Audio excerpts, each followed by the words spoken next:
So this slide, it gets to the heart of the issue. Women, like I said, are not leaving policing because they don't, or leaving the hiring process of policing because they don't want to serve.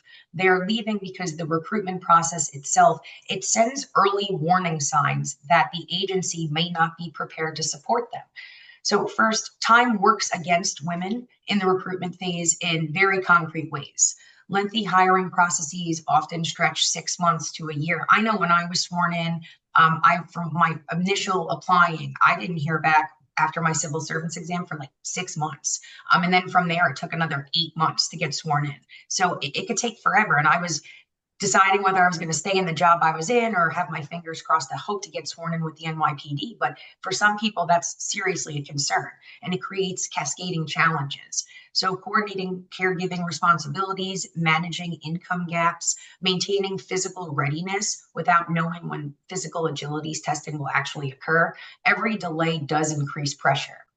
Second, silence during recruitment is not neutral, especially in a male-dominated profession. We do know that women are currently represented 13% of all sworn law enforcement. So it is still a male-dominated field. So when communication drops off, women don't necessarily interpret that as standard procedure. They instead interpret it as an uncertainty about whether they belong, whether they're valued, or whether that agency has its act together.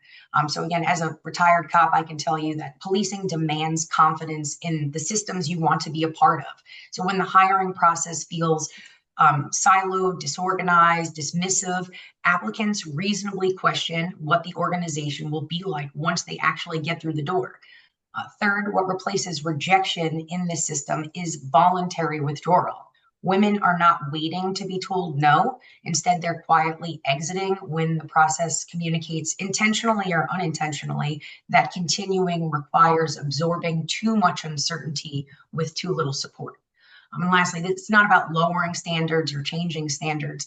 It is not about special treatment. It's about process design.